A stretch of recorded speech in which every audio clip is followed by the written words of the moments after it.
Muy buenas noches, hermano Maximiliano. ¿Se encuentra ahí? Buenas noches, hermano. Sí, buenas noches, hermano. No encuentro la imagen. Sí, ahorita prendo mi cámara Ya, hermano. y Gracias. vamos a...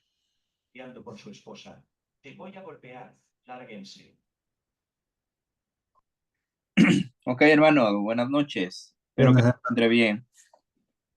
¿Cómo ha estado? Ahí, hermano, bendiciones. Bendiciones Extrañado. también, hermano. ¿Qué ¿Ha pasó la estado, semana pasada, hermano? cómo dice? ¿Qué pasó la semana pasada, digo? Sí, tuve un viaje Ya. dentro nada más de Lima, pero un poco lejos. Y usted sabe que regresar entre 6 y 7 de la noche Tráfico es bien es difícil llegar a mi casa. Llegué como a las 10:30, casi las 11. Y sí, es más, les debo una disculpa ahí, hermano, porque no he podido grabar la clase de la semana pasada, pero vamos a verla hoy y esta noche voy a grabar la clase que corresponde para hoy, que ya sería el inicio de Levítico. Ujú. Y Dios mediante ya va a estar publicada mañana en la mañana, ¿no? Pero hoy vemos la segunda parte del Éxodo, ¿ok? Y vamos a poder ahí considerar algunos textos. Creo que empezamos de una vez, hermano, para aprovechar Sí, el tiempo. hermano. Amén. Sí, ok. Voy a compartir mi pantalla. Si tiene su Biblia, le invito a ir al libro de Éxodo, el libro de Éxodo.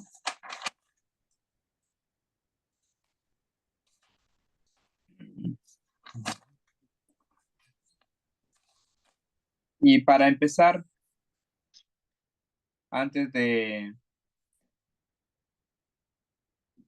empezar con la clase, vamos a leer y vamos a orar. Vamos a pedirle al Señor que nos dirija. Ok, acá voy a compartir mi pantalla.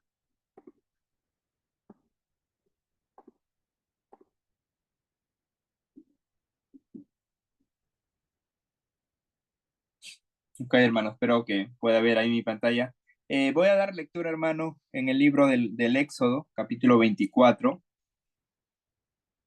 y luego vamos a estar orando. Voy a leer desde el versículo 4 al versículo 11. Es una parte importante, así que voy a leer y luego vamos a estar en oración.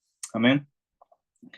Dice Éxodo 24, versículo 4 en adelante. Y Moisés escribió todas las palabras de Jehová, y levantándose de mañana, edificó un altar al pie del monte y 12 columnas, según las 12 tribus de Israel, y envió jóvenes de los hijos de Israel, los cuales ofrecieron holocaustos y becerros como sacrificio de paz a Jehová. Y Moisés tomó la mitad de la sangre y la puso en tazones y esparció la otra mitad de la sangre sobre el altar. Y tomó el libro del pacto y lo leyó a oídos del pueblo, el cual dijo: haremos todas las cosas que Jehová ha dicho y obedeceremos. Entonces Moisés tomó la sangre y roceó sobre el pueblo y dijo: he aquí la sangre del pacto que Jehová ha hecho con vosotros sobre todas estas cosas.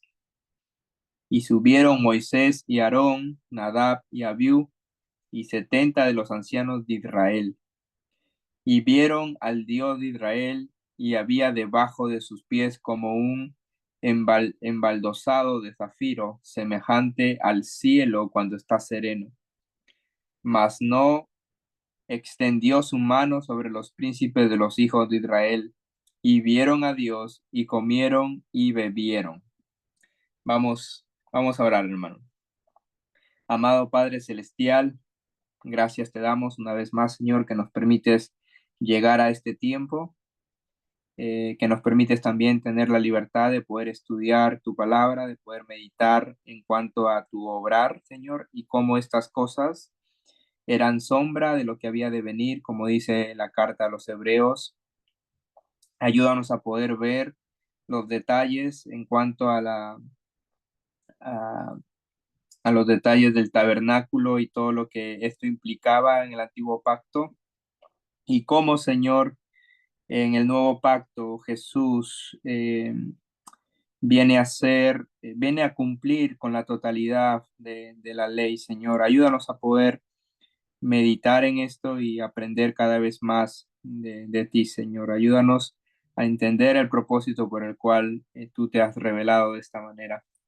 Gracias por mi hermano Maximiliano, Señor. Pido por su vida, pido por su ministerio donde él está en su iglesia, su compromiso con la iglesia local. Pido que tú sigas, Señor, llenando su corazón de tu temor, de tu sabiduría, que lo llenes de gracia también para vivir cada día, Señor, el Evangelio. Gracias por este tiempo. Nos encomendamos en el nombre de Jesús. Amén. Ok, hermano, sí puede ver mi pantalla ahí.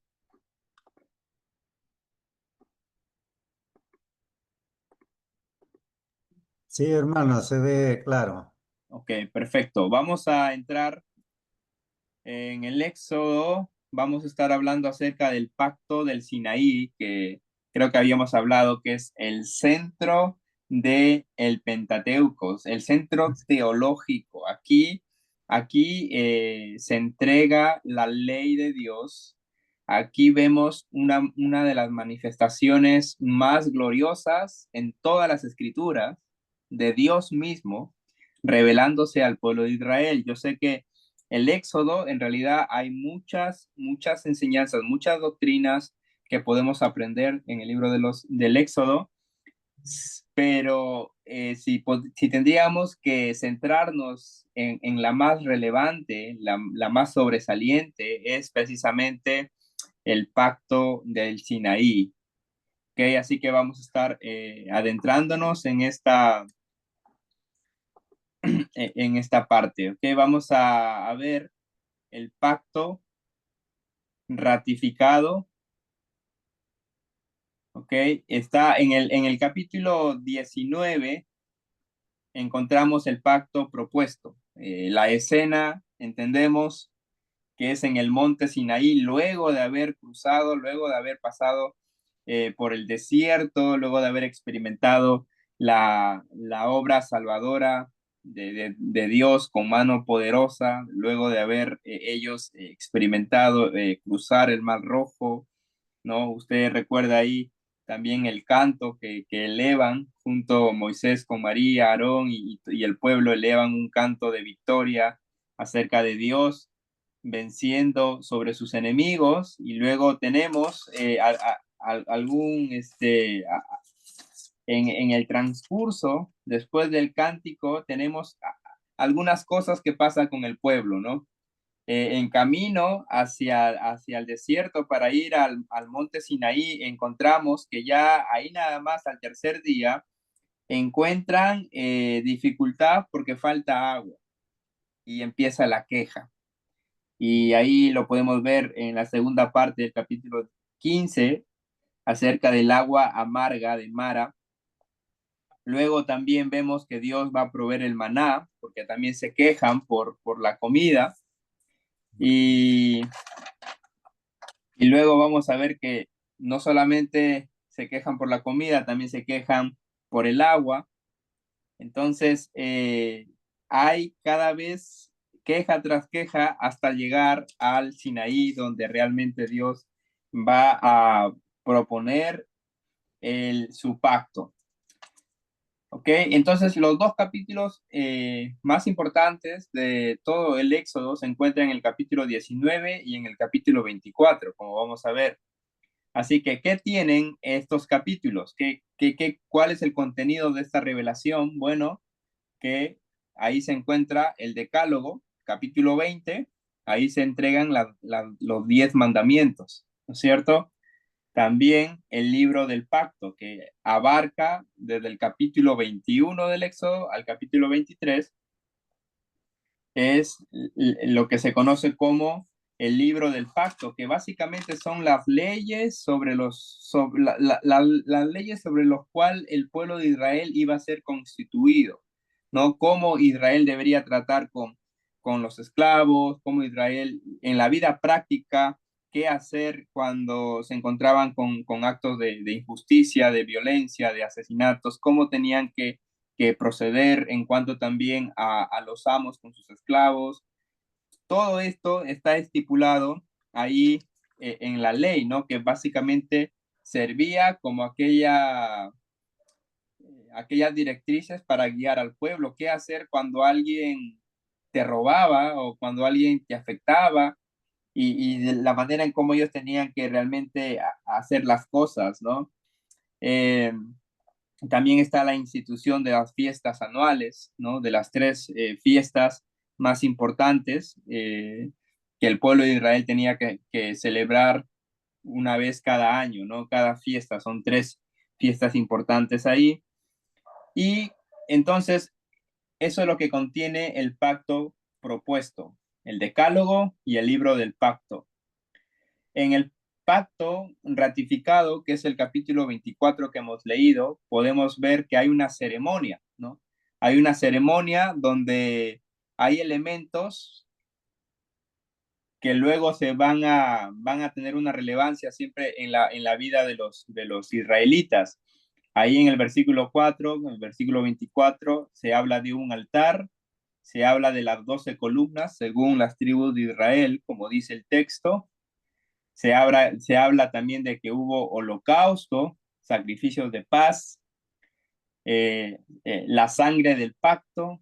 Se leyó la lectura, o mejor, se leyó el libro del pacto, ¿no? El libro del pacto lo leyeron ante todo el pueblo, que básicamente era repetir lo que Dios estaba, lo que Dios les había revelado en el monte Sinaí.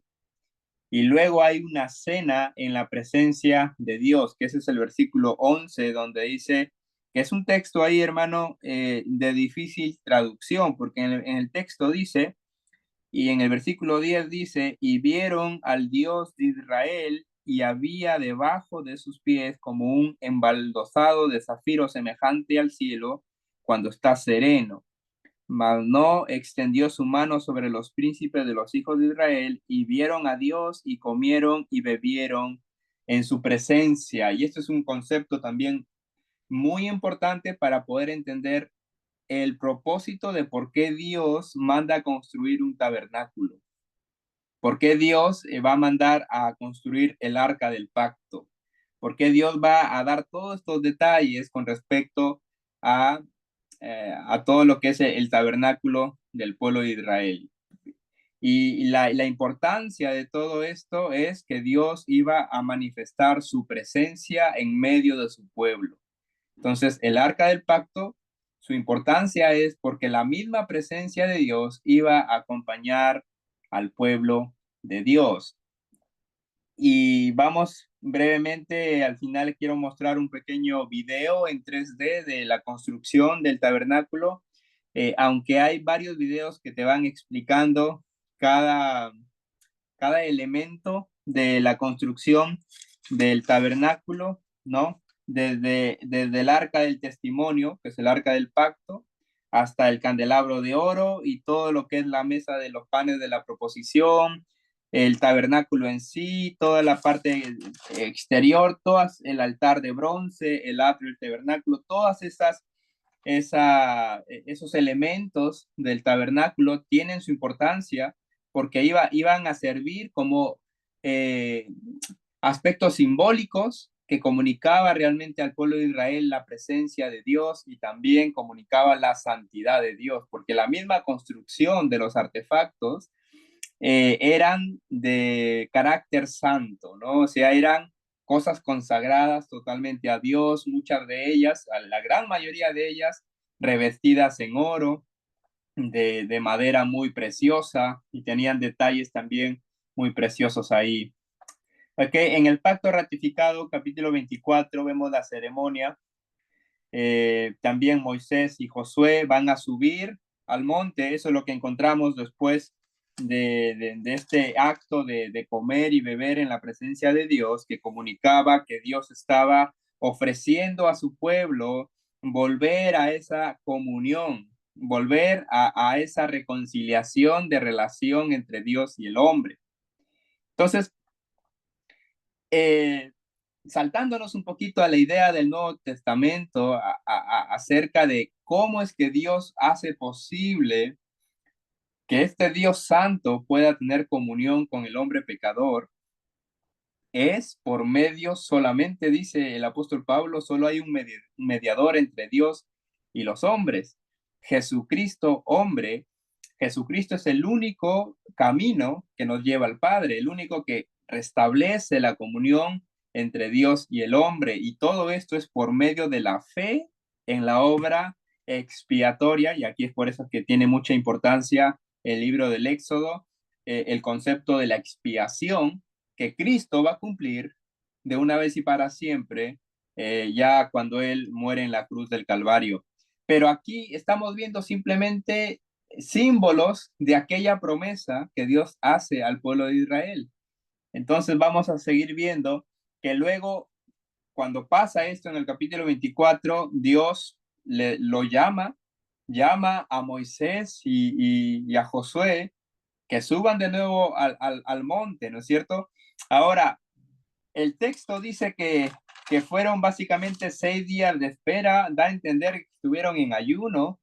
Parece ser, el texto parece indicar en el versículo 16 que dice, y la gloria de Jehová reposó sobre el monte Sinaí, y la nube lo cubrió por 6 días, y al séptimo día llamó a Moisés de en medio de la nube.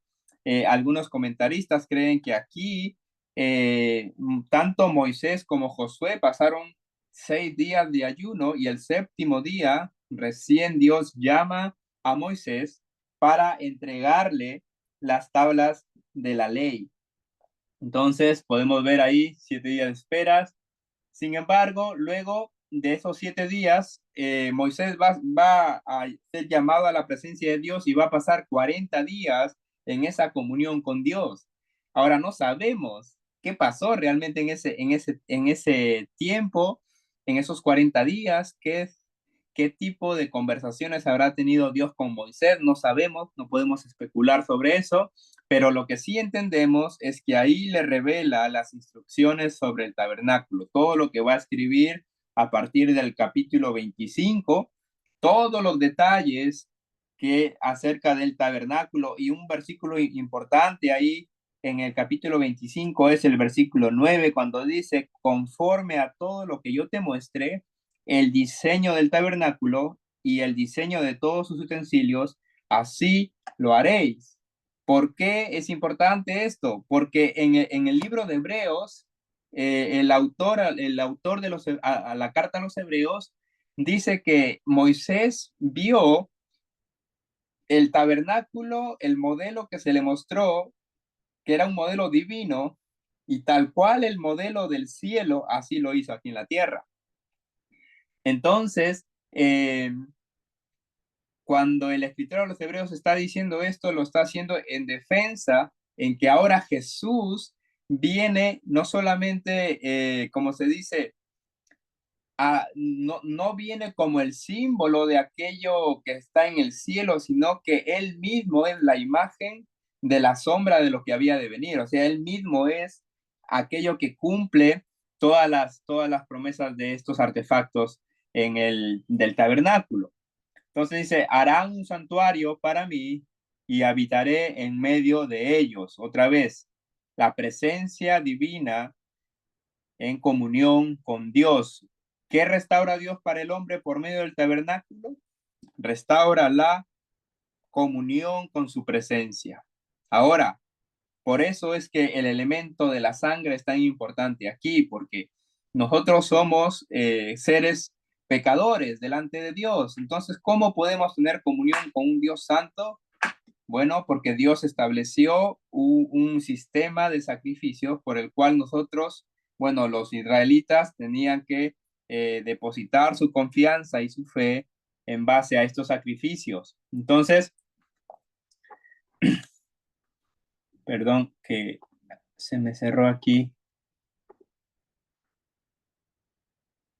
Ok, listo. Ok, en el capítulo 15, en lo que veíamos que es el canto de victoria luego de cruzar el mar Rojo, vemos estas palabras que dice, tú los introducirás y los plantarás en el monte de tu heredad, en el lugar de tu morada, que tú has preparado, oh Jehová, en el santuario que tus manos, oh Jehová, han afirmado. Jehová reinará eternamente y para siempre. Y no hay duda que siempre desde que el pueblo de Israel fue constituido, desde que el pueblo de Israel ratificó el pacto con Jehová, siempre ha habido oposición, porque vemos que en el capítulo 17 se levanta el rey de Amalek y le hace guerra al pueblo de Israel después de que ellos habían pasado por esta falta de agua y al haber encontrado aguas amargas, todo eso, vemos que siempre ha sido un elemento opositor para la voluntad y para la obra de Dios. Tanto en el Antiguo Testamento, cada vez que Dios está llevando su obra, siempre ha habido oposición que busca refrenar el avance de la obra de Dios. Sin embargo, no lo logra porque obviamente entendemos que Dios siempre sale victorioso ante cualquier enemigo, como lo vemos aquí.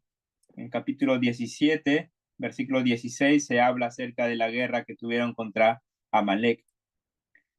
Bueno, aquí tiene una pequeña foto. Ahora les voy a mostrar un video que es un poquito más realista, un video en 3D acerca del tabernáculo, acerca de todo lo que los sacerdotes tenían que hacer. Eh, no sé si, creo que ahí no pueden ver mi cursor, pero pueden ver acá el atrio de donde se hacían los sacrificios, también la fuente con el agua donde se lavaban las manos los sacerdotes luego de haber ofrecido el holocausto, los sacrificios. Pero bueno, eso les voy a mostrar al final antes de pasar a otro tema. En cuanto al tabernáculo, capítulo 25 se habla de la ofrenda y ahí hay algunos capítulos en cuanto a sus paralelos también que encontramos. El arca, la mesa, todos son los factores, los artefactos que conforman el tabernáculo, el candelabro, la tienda, el altar, el atrio, el aceite, la ropa, los sacerdotes. Todo lo dice tal cual y no sé si usted ha pasado cuando ha tenido que leer todos estos capítulos, como ya no es tan como una narrativa un drama narrativa, sino que parece más como una lista de instrucciones para obreros, ¿no? Para ingenieros y arquitectos, y se vuelve un poco pesada la lectura porque llegas a leer tantos detalles y se hace más complicada aún cuando lo lees en una versión más literal, ¿no? Como es la Reina Valera, es un poquito más compleja todavía. Algunos cuando lo leen en otra traducción un poquito más de lenguaje dinámico, se hace un poquito más ligera la lectura, pero todos estos detalles son importantes. Ahora, de todo esto, de todo esto, ¿cuál es el elemento más importante del tabernáculo?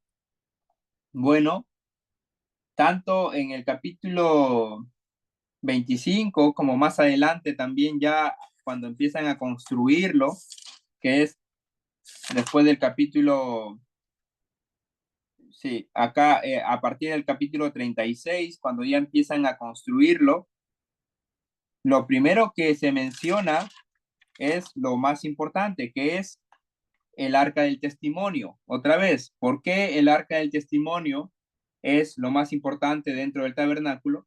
Porque el arca del testimonio o el arca del pacto es lo que va a ir en el lugar santísimo, que es donde la misma presencia de Dios se iba a manifestar, ¿no es cierto? Entonces, es ahí su relevancia. Aquí brevemente este es el arca del pacto. Como les digo, estas imágenes están un poquito anticuadas ya, pero hay en videos una manera más y un poquito más realista de poder verlo.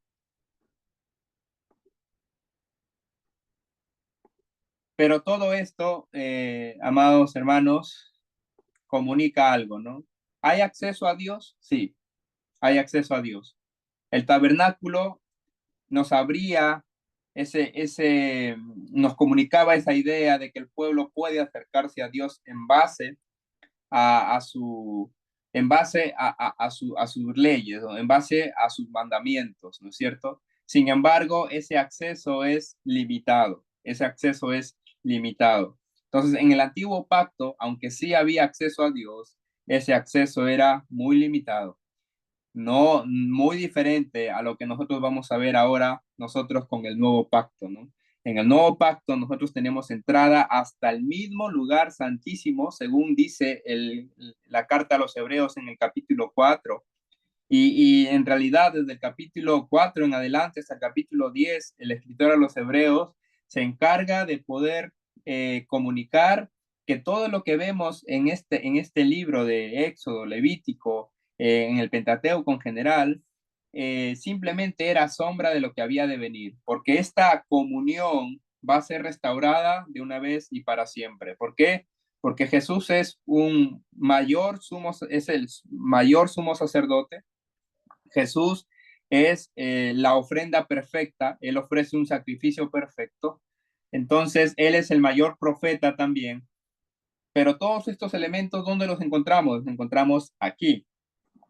Sin embargo, hermanos, como les digo, les voy a mostrar un video brevemente, luego vamos a regresar a esta parte para que entendamos, a ver, para que entendamos un poquito de cómo era el tabernáculo, ¿ok?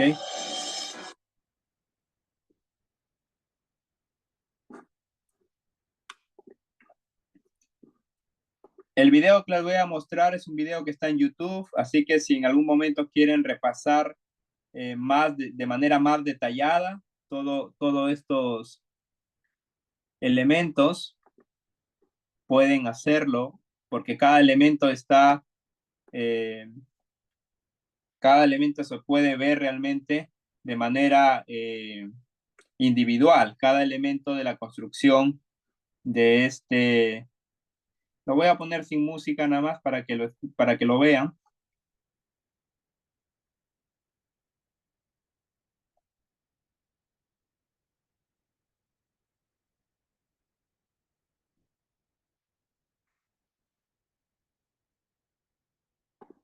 Aquí brevemente tenemos, aquí se hacían los sacrificios, ¿no? Aquí el sacerdote esparcía la sangre, acá están los cuernos del altar, estos son los cuernos del altar, acá están la mesa donde usaban para agarrar las cosas, los tazones y esto, porque tenían que llevar la sangre para esparcirla en el altar. Acá podemos ver los leños que le ponen aquí a las brasas. Aquí tenemos la fuente del agua donde ellos, los sacerdotes, se lavaban. Y todo esto es dentro del tabernáculo, pero es en la primera parte del tabernáculo. Luego viene una segunda parte del tabernáculo que ya es cruzando hacia el lugar santo, que es esta parte. Y en el lugar santo vamos a encontrar el altar del incienso. Acá están los panes de la proposición, ¿no? Es la mesa de los panes de la proposición, que dicho sea de paso, esto fue lo que David más adelante, cuando dice que tuvo hambre, entró y tomó de los panes, ¿no? Eso es algo que vemos también, que, que lo citan más adelante. También vemos el candelabro que está enfrente de los panes de la proposición está el candelabro. Estos videos, hermanos, son muy buenos, se los voy a pasar al grupo para que ustedes los puedan ver. Y aquí está la cortina que abre lugar al lugar santísimo.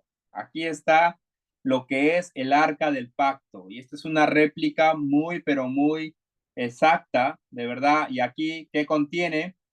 ¿Qué contiene el arca del pacto? Bueno, contenía las tablas, como vemos acá, las tablas de la ley.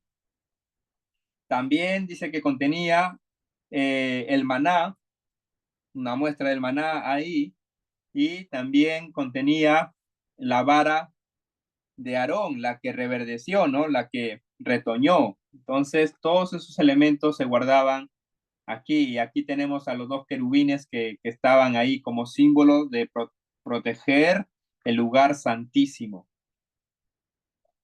Ahí está la cortina. Y bueno, ahí tenemos una toma más general de todo lo que es el tabernáculo.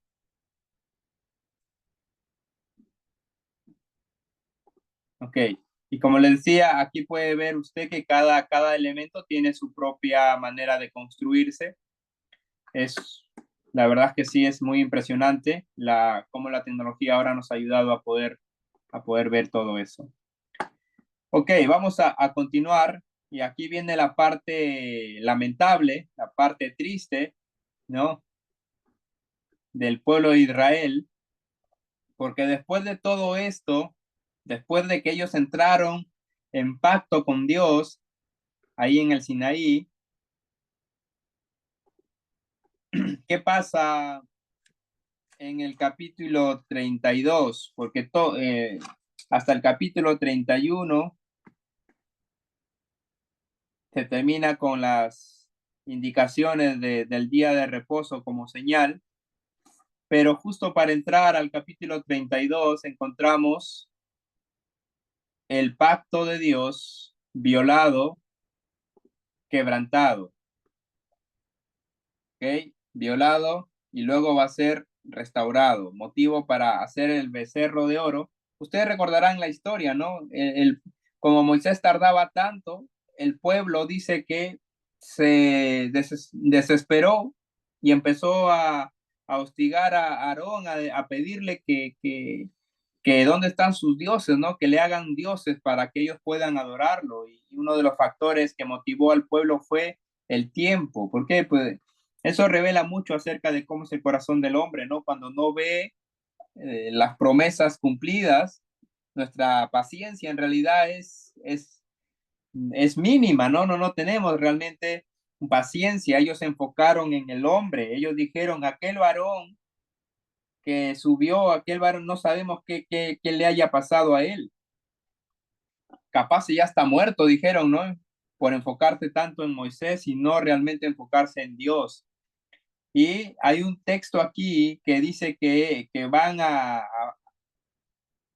con Aarón y casi le exigen de que les hagan dioses para que ellos le adoren. Entonces en el versículo 5 dice la escritura, y viendo esto Aarón edificó un altar delante del becerro y pregonó a Aarón y dijo, mañana será fiesta para Jehová, dice.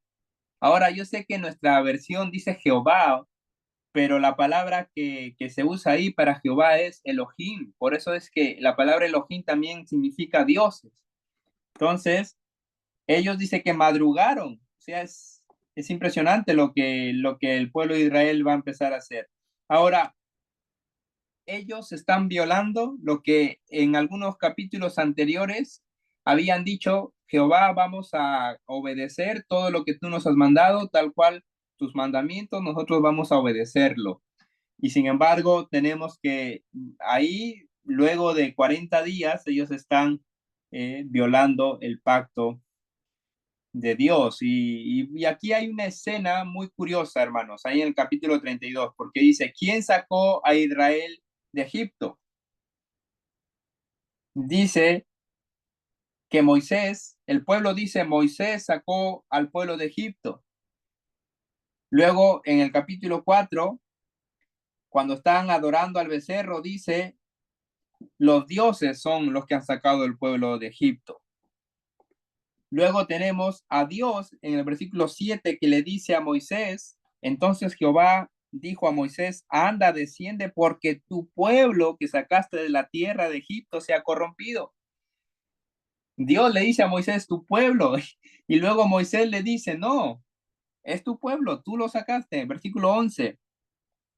Entonces Moisés oró en presencia de Jehová, su Dios, y dijo, oh Jehová, ¿Por qué se encenderá tu furor contra tu pueblo que tú sacaste de la tierra de Egipto con gran poder y con mano fuerte? En realidad, aquí la prueba para Moisés son el orgullo y la ambición. Y en este capítulo, hermano, vemos cuadros muy profundos acerca de lo que es la figura de Moisés como el mediador del pacto. Porque si bien es cierto, Moisés es por medio de quien llega la ley al pueblo, pero también por medio de Moisés va a llegar la gracia al pueblo, la misericordia al pueblo, porque Moisés va a ponerse delante de Dios, por así decirlo, en esa línea, en esa brecha, y le dice a Dios, no, que no se levante, que no se encienda el ardor de tu ira. E incluso Moisés le habla de una manera a Dios que es muy impresionante. Voy a leer ahí desde el versículo 9. Dice, dijo más Jehová a Moisés, yo he visto a este pueblo, que por cierto es pueblo de dura cerviz. Ahora pues, déjame que se encienda mi ira en ellos y los consuma. Y de ti yo haré una nación grande. Y aquí tenemos una escena, hermano, que rompe con cualquier esquema a veces de tratar de encapsular la mente de Dios, de encapsular a veces la teología cuando queremos entender el aspecto de la elección de Dios, de la soberanía de Dios sobre su pueblo. Aquí tenemos a Dios haciendo unas declaraciones muy impactantes. O sea, Dios está diciéndole a Moisés, retírate que yo ahora voy a fulminar a todos. Porque ellos han quebrantado mi pacto, ellos son necios, son de dura cerviz, ¿no? Son, entonces, hazte a un lado, que yo deja que mi ira se encienda sobre ellos y yo de ti haré una nación grande. O sea, de Moisés mismo iba a levantar una nación nueva, porque Jehová estaba diciéndole eso a Moisés, pero Moisés aquí cumple un rol de mediador, de intercesor.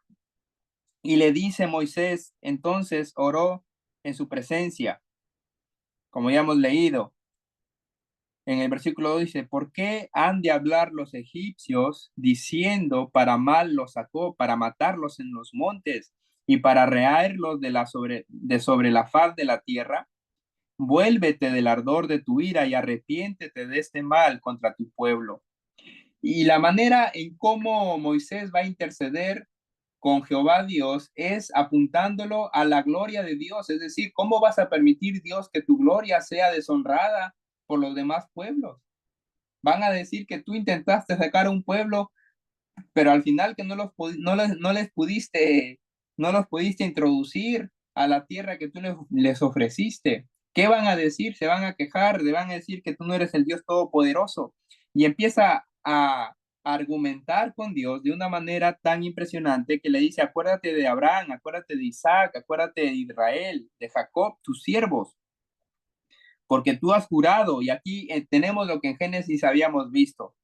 Versículo 13 dice, a los cuales has jurado por ti mismo y le has dicho, yo multiplicaré vuestra descendencia. Ahí está el elemento de la descendencia, como las estrellas del cielo, una nación grande, y daré a vuestra descendencia toda la tierra. Ahí está el otro elemento, descendencia y tierra, de que he hablado, y la tomarán por heredad para siempre.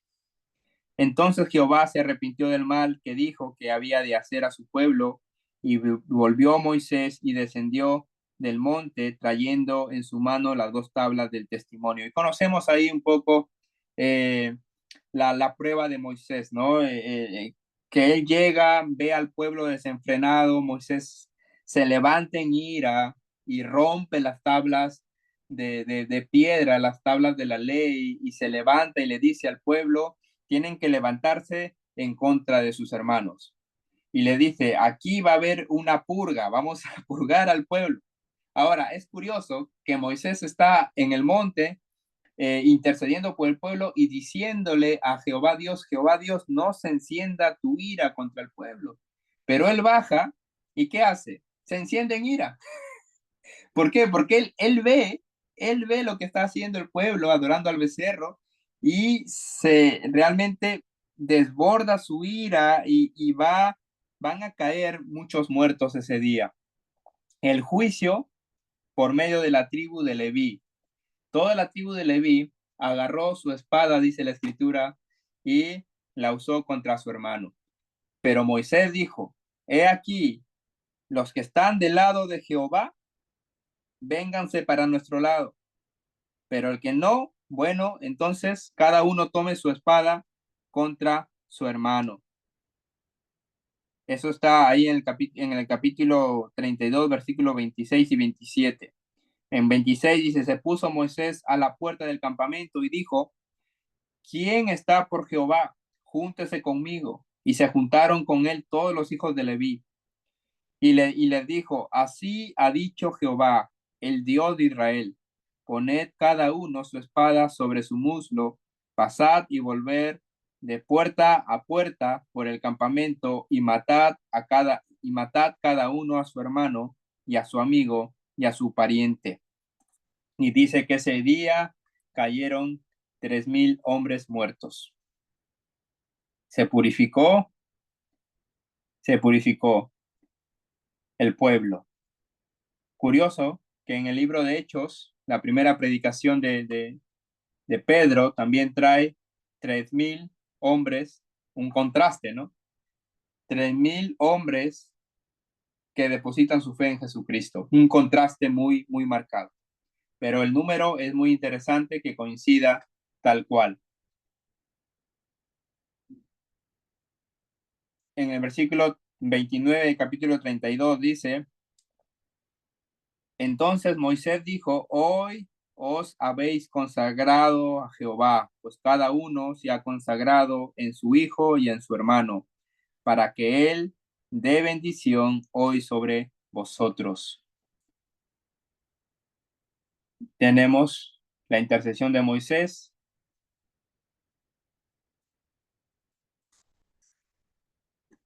la presencia de Dios que Dios había prometido, luego la presencia de Dios perdida, dice en el versículo 3, a raíz de este pecado, dice, pero yo no subiré en medio de ti, porque eres pueblo de dura cerviz, no sea que te consuma en el camino. Eso es un texto muy interesante, hermano, porque dice, desde el versículo 1, dice, Jehová dijo a Moisés, anda, sube de aquí tú y el pueblo que sacaste de la tierra de Egipto a la tierra de la cual juré a Abraham, Isaac y Jacob, diciendo, a tu descendencia la daré. Y yo enviaré delante de ti el ángel y echaré fuera al cananeo y al amorreo y al eteo y al fereceo, al heveo y al jebuseo. Pero yo no subiré en medio de ti porque eres pueblo de dura cerviz, no sea que te consuma en el camino. Y aquí el santuario provisional tiene que sacarlo de en medio del pueblo. Podemos ver ahí toda la labor que hace Moisés. Dios se encuentra ahí, la presencia prometida, otra petición de ver su gloria. Aquí vemos que cuando Moisés le pide a Jehová Dios que le revele más de su gloria, que le muestre su gloria, la respuesta es más revelación. Dios le revela más acerca del carácter mismo y los atributos de Dios. Eso es un pasaje también muy conocido donde Moisés le está pidiendo esto y el pacto va a ser renovado ahí en el 34. Pacto renovado. Ahí voy a leer brevemente, dice, Jehová descendió en el versículo 5 del capítulo 34 en la nube y estuvo allí con él proclamando el nombre de Jehová. Y pasando Jehová por delante de él, proclamó Jehová, Jehová, fuerte y misericordioso, piadoso, tardo para la ira y grande en misericordia. Acá es un texto también muy importante, muy citado por los profetas y algunos salmos, que guarda misericordia a millares, que perdona la iniquidad, la rebelión y el pecado, y que de ningún modo tendrá por inocente al malvado, que visita la iniquidad de los padres sobre los hijos y sobre los hijos de los hijos hasta la tercera y cuarta generación.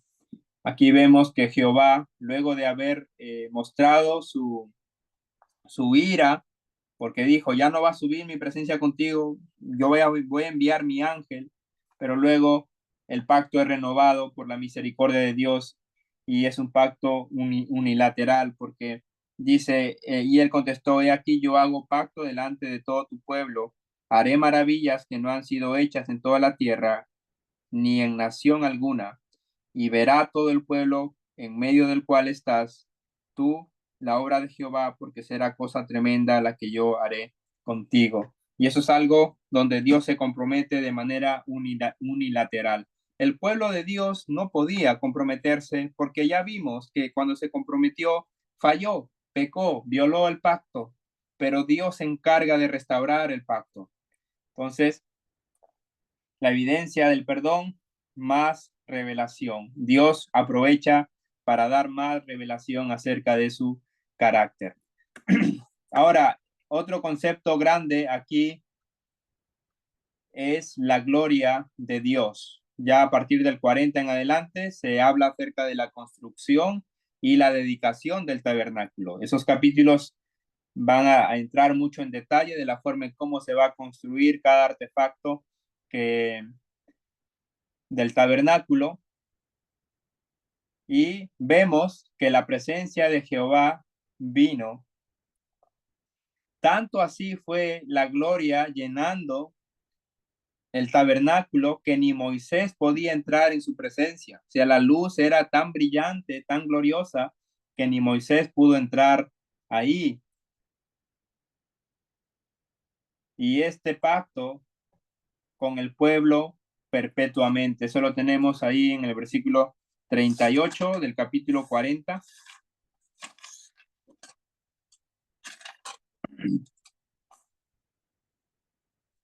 A partir del 34 está el relato de la gloria de Dios, la nube, la gloria Shekinah, que es la misma gloria posándose encima del tabernáculo. Llenó, dice, el tabernáculo de reunión, y la gloria de Jehová llenó el tabernáculo. Y no podía Moisés entrar en el tabernáculo de reunión porque la nube estaba sobre él y la gloria de Jehová lo llenaba. Y cuando la nube se alzaba del tabernáculo, los hijos de Israel se movían en todas sus jornadas. En el 38 dice, porque la nube de Jehová estaba de día sobre el tabernáculo y el fuego estaba de noche sobre él, a vista de toda la casa de Israel en todas sus jornadas. La presencia de Dios, hermano, no está limitada a la capacidad del pueblo de ser fiel al pacto.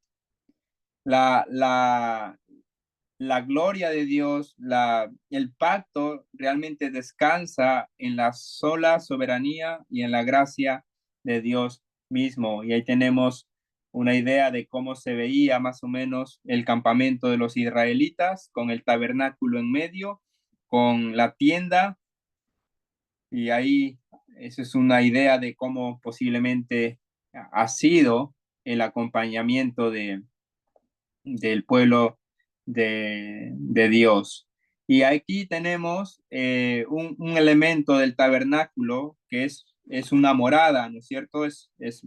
Es la presencia de Dios morando en medio de su pueblo. Y eso es algo que cuando Juan escribe su evangelio en el capítulo 1, hablando que dice, y el verbo fue hecho carne y habitó entre nosotros, dice el apóstol Juan, y vimos su gloria, gloria como la del unigénito del Padre, lleno de gracia y de verdad. Y la idea ahí es que así como en el pueblo de Israel, como vemos aquí en el capítulo 40 del Éxodo, que vino la gloria de Dios, la gloria Shekinah, y vino a reposar en el tabernáculo, era la presencia misma de Dios morando con su pueblo. Luego Juan viene y usa el mismo verbo, tabernaculizar, ¿no? Que Jesús vino a morar en medio de su pueblo, pero esta vez ya no por medio de símbolos como lo era el tabernáculo, sino que Jesús mismo tomó un cuerpo humano para sí. Por eso es que él hablaba, derribad este templo y yo lo voy a restituir, reconstruir en 3 días, ¿no? Lo voy a levantar otra vez. Lo que vemos aquí con el tabernáculo es el inicio de lo que vamos a ver luego con el templo, porque el templo que ya va a ser construido en la época monárquica, en realidad con el hijo de David, aunque David tuvo el deseo, fue el hijo de David que va a construir el templo a Jehová, que básicamente va a tener las mismas medidas que el tabernáculo. Voy a leer solamente Apocalipsis 21, versículo 3, donde vemos otra vez la idea del tabernáculo y la presencia de Dios morando con su pueblo. Dice Apocalipsis capítulo 21, versículo 3, y oí una gran voz del cielo que decía, he aquí el tabernáculo de Dios con los hombres, y él morará con ellos, y ellos serán su pueblo, y Dios mismo estará con ellos como su Dios. Entonces, esto de la idea, bueno, esta idea del morar, del tabernaculizar, es algo, hermano, que nos va a acompañar hasta en la nueva Jerusalén, ¿no? Ahí va a ser en toda plenitud la presencia de Dios habitando en medio de su pueblo, ya sin ningún enemigo, ya sin la presencia del pecado en nuestras vidas, y va a ser realmente la perfecta voluntad de Dios en una comunión perfecta con Dios por medio de Jesucristo. Y como dice acá el texto, Él mismo morará con nosotros y nosotros seremos su pueblo y Él será nuestro Dios.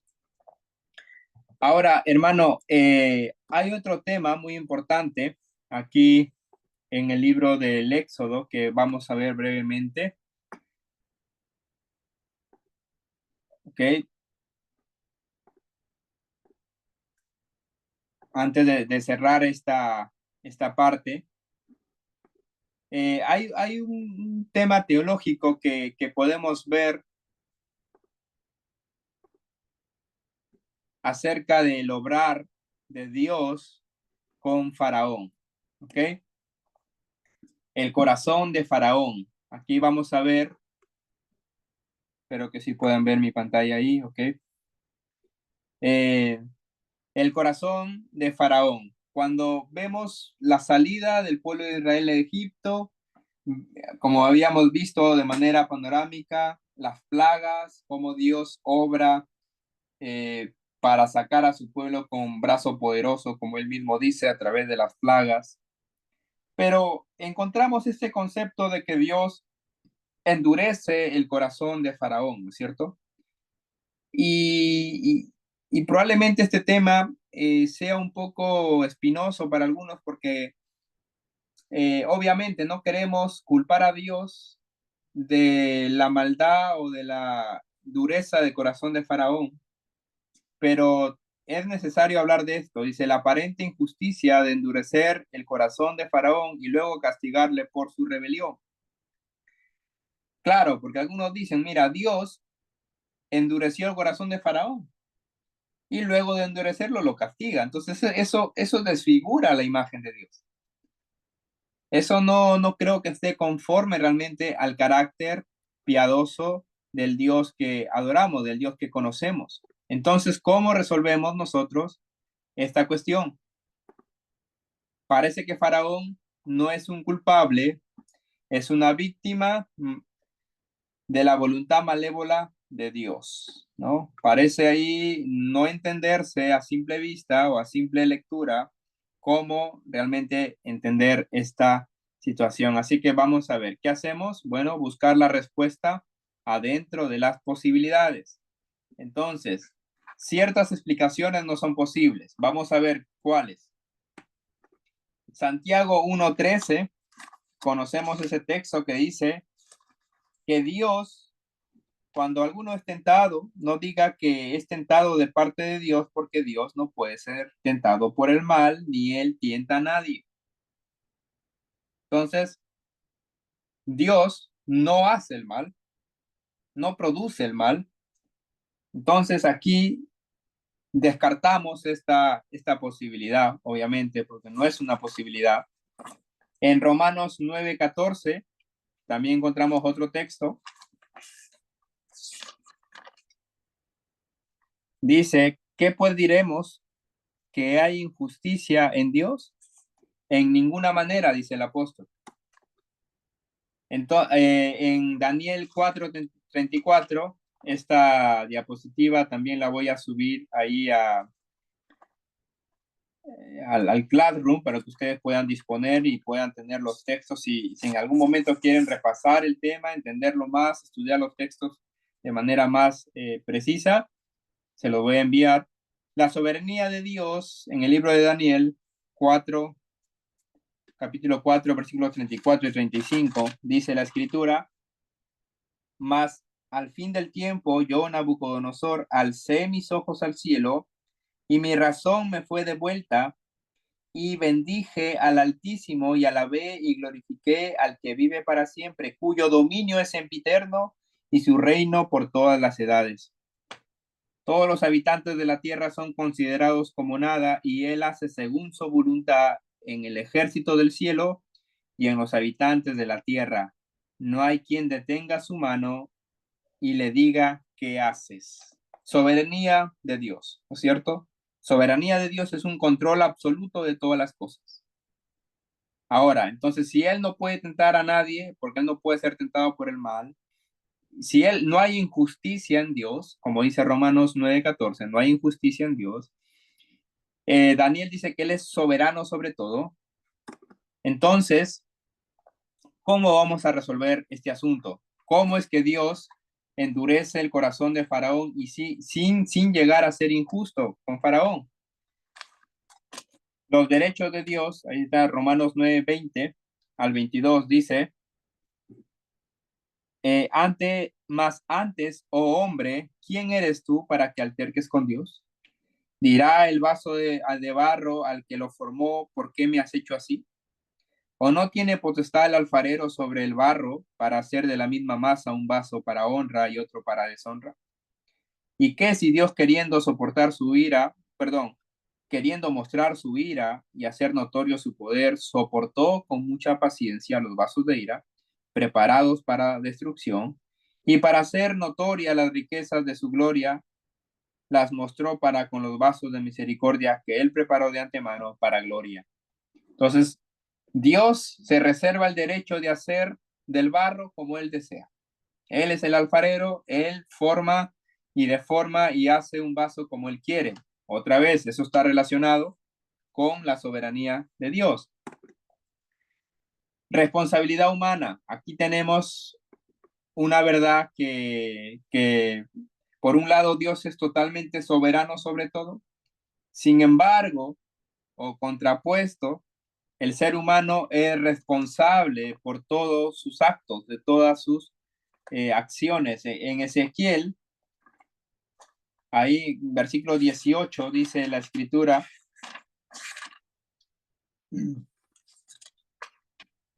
Ezequiel 18, versículo 4 y versículo 20, dice: he aquí que todas las almas son mías, como el alma del Padre, así el alma del Hijo es mía. El alma que pecare, esa morirá. En el versículo 20 dice: el alma que pecare, esa morirá. El Hijo no llevará el pecado del Padre, ni el Padre llevará el pecado del Hijo. La justicia del justo será sobre él, y la impiedad del impío será sobre él. Entonces, cada ser humano es responsable por sus propios actos. Ahora, los textos que tenemos en el Éxodo son estos. Dice, Éxodo 4:21, y dijo Jehová a Moisés: cuando hayas vuelto a Egipto, mira que hagas delante de Faraón todas las maravillas que he puesto en tu mano, pero yo endureceré su corazón de modo que no dejará ir al pueblo. Más adelante dice: mira que yo te he constituido Dios para Faraón, y a tu hermano Aarón será tu profeta. Tú dirás todas las cosas que yo te mande, y Aarón tu hermano hablará a Faraón para que deje ir de su tierra a los hijos de Israel. Y yo endureceré el corazón de Faraón y multiplicaré en la tierra de Egipto mis señales y mis maravillas, y Faraón no os oirá. Mas yo pondré mi mano sobre Egipto y sacaré a mis ejércitos, mi pueblo, los hijos de Israel, de la tierra de Egipto con grandes juicios. Yo endureceré su corazón, de modo que no dejará ir al pueblo. Yo endureceré el corazón de Faraón, y Faraón no os oirá. El problema es que estas palabras preceden los actos, ¿no? Estos antes de que suceda, Dios ya se lo anticipa a Moisés. Parece que Dios es el autor del pecado, aparentemente, ¿no? Pero ya vimos que no es una posibilidad, porque ya hemos leído en Santiago, en Romanos, que no es posible eso. Entonces, ¿cómo resolvemos esta situación? Bueno, vamos a ver aquí el orden de la historia. Aquí vienen las señales que Moisés hace, las plagas, y podemos ver todas las veces cuántas veces se endureció el corazón de Faraón. ¿Ok? Ahí podemos ver en el capítulo 7, se endureció, está endurecido, se endureció. Cada plaga endurecía más su corazón, en vez de ablandarse, endurecía más su corazón. El ganado, cuando mueren todo, la muerte de su ganado, Faraón endureció aún esta vez su corazón, y terminó en el capítulo 9 diciendo, se endureció el corazón de Faraón. ¿Cuántas veces endurece Faraón su corazón? ¿Quién actúa? ¿Quién es responsable? Aquí el texto dice que Faraón endureció su corazón, endureció su corazón. Sin embargo, el mismo texto, en otras plagas, aunque vamos a contar brevemente aquí cuántas son, 1, 2, 3, 4, 5, 6 veces, en 6 veces diferentes, vemos que Faraón endurece su corazón. Y aquí vamos a ver que Jehová endurece el corazón de Faraón. En la plaga del sarpullido, del granizo, de la langosta, de las tinieblas, ¿no? En todos estos capítulos dice, Jehová endurecieron su corazón, se endureció. Yo endurecido el corazón de Faraón, Jehová endureció. Vemos todo eso, que Jehová endurece también el corazón de Faraón. ¿Cuántas veces? 6 veces también. Entonces, vemos que en las mismas palabras de Dios, dice que él levanta a Faraón para hacer notorio su poder ante todos los pueblos. Faraón tiene un corazón duro y Jehová va a endurecer el corazón de Faraón. La gracia extendida a Faraón son, bueno, las oraciones de Moisés. Recuerdan que cuando él aparentemente mostraba un arrepentimiento y le decía a Moisés, ora a Jehová tu Dios para que me quite de esto, ¿no? Y Moisés oraba, intercedía por Faraón y se desaparecía la plaga. Entonces, él es responsable de haber reaccionado ante Jehová Dios después de haber visto tantas plagas. También vemos el testimonio de sus propios magos. Recuerdan cuando los propios magos de Faraón le dicen, esto de aquí es dedo de Dios, esto de aquí ya no lo podemos replicar. Y Faraón endureció su corazón, atraído a una obediencia parcial. Recuerdan cuando más o menos le dijo, bueno, ya está bien, que vayan los hombres de Israel, pero déjame a tus animales y a tus mujeres que se queden acá, vayan solamente los hombres. Parecía que quería obedecer de manera parcial. Motivo del arrepentimiento, también arrepentimiento parcial, obediencia parcial. ¿Cuántas oportunidades, cuántas plagas? Eran 6 plagas que Dios le dio a Faraón para que pueda arrepentirse y dejar ir al pueblo, ¿no es cierto? Pero Faraón endureció su corazón. Y luego Dios va a endurecer el corazón de Faraón. Y estas dos verdades las vemos ahí en paralelo. Entonces, por un lado, Faraón es responsable y Dios toma como un ejemplo a Faraón para mostrar su poder al pueblo y a todas las naciones. En resumen, el énfasis de la historia es la soberanía de Dios sobre toda su creación, sobre todo su pueblo, y el reconocimiento de la responsabilidad humana. Cuando Dios endurece el corazón de Faraón, confirmó que es un acto de juicio, el deseo de su propio corazón. Y eso es algo, hermano, que lo vemos también en el libro de Romanos, ¿no es cierto? En el libro de Romanos, Pablo habla de que a veces Dios castiga y condena no a través de pararnos, sino a través de permitirnos seguir por nuestro camino. Cuando Dios juzga a Faraón, simplemente le está dejando ir en su propio camino, en su propia necedad. Y no hay una gracia de Dios resistiendo su maldad, sino que vemos que la gracia de Dios se retira para que Faraón haga lo que realmente quiere hacer, que es seguir en su rebeldía. Entonces, no podemos decir que Dios es autor del mal o del pecado, pero sí podemos ver que Dios usó el corazón malvado de Faraón para poder hacer notorio su poder sobre todas las naciones. Y como vamos a ver, bueno, como vemos más adelante en el libro de Josué, vemos que la fama del Dios de Israel llegó a todas las partes del mundo. Por eso es que cuando vemos, cuando ya van a entrar a Jericó, Rahab le dice a Josué y a los espías, nosotros hemos oído lo que Jehová tu Dios le ha hecho a Faraón. O sea, la fama de Dios llegó, el propósito de por qué Dios hizo lo que hizo se cumplió y las demás naciones oyeron del poder de Jehová.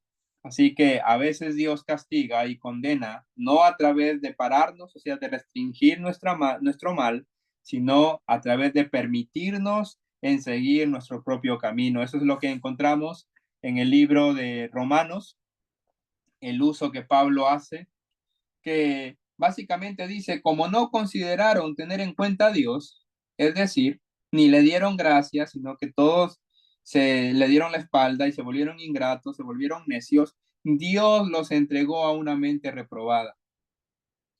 Entonces, primero es la condición caída del ser humano que restringe la justicia de Dios, que se opone a la verdad de Dios.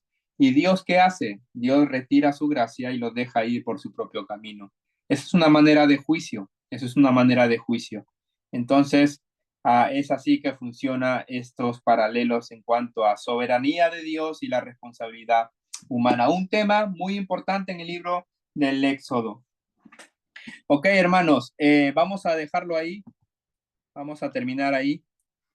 Como les dije, esta noche yo grabo la clase de la primera parte del Levítico y va a ser subida también ahí al Classroom. ¿Ok? ¿Alguna pregunta, hermano, antes de despedirnos? Ay, hermano, solamente para ver qué maravillosos son las obras que hace Dios, no sé, esa obra del tabernáculo y las medidas exactas que las hace, me hace recordar también como Noé fue también indicado Mm, con medidas a hacer. sí, Las obras que hace Dios son perfectas, hermano, sí, son perfectas. Y las cosas que pasan también en nosotros, pues hermano, la desobediencia del hombre, la rebeldía del hombre, es, ajá, es lo que trae consecuencias. Y el hombre sufre porque es lo que busca, ¿no? Es sí, consecuencia de la desobediencia. mm, Tremendas pruebas que pasaron los israelitas y Dios los iba soltando en todas sus necesidades y aún así ellos seguían rebelándose, seguían atacando a su líder, ¿no? Él, sí, eh, desmerecidamente, él luchaba por sacar a su pueblo y ellos hasta lo querían apedrear, hermano. sí, No. sí, Igual también me hace recordar a Pablo, ¿no? En toda su trayectoria, el repudio que encontraba en la gente, los mismos judíos, hermanos, los que mayor beneficio tienen de parte de Dios son los que se rebelan más. sí, sí, sí, hermano, eso es una realidad y es por eso que el nuevo pacto en la sangre de Jesucristo es lo único realmente que iba a salvar al ser humano. La Sí. ley, como dice el apóstol Pablo, la ley, el antiguo pacto solo tenía un propósito, es apuntarnos, como dice, es un ayo que nos lleva a Cristo. Mm, La ley viene, el Pentateuco deja en claro que Dios no estipula la ley para salvar al hombre. Dios estipula la ley para mostrarle al hombre su necesidad de un Salvador, de un Redentor, de un Cordero perfecto que haga expiación por sus pecados. Y es así, por eso ahora entendemos en el nuevo pacto que es la gracia de Dios lo que marca la diferencia entre una persona salva y una persona que no es salva. Así que Dios nos ayude, hermano, a valorar todo hermano. el sacrificio de Cristo, a valorar todo lo que implica entender esto. Así que gracias por su atención y vamos a seguir, Dios mediante, la semana que viene. Y Dios mediante también subo la clase que corresponde de Levítico para no atrasarnos ahí con lo que continúa, hermano. Gracias, hermano. Sí, bendiciones, hermanos, bendiciones. Estamos en contacto. Bendiciones. Bendiciones.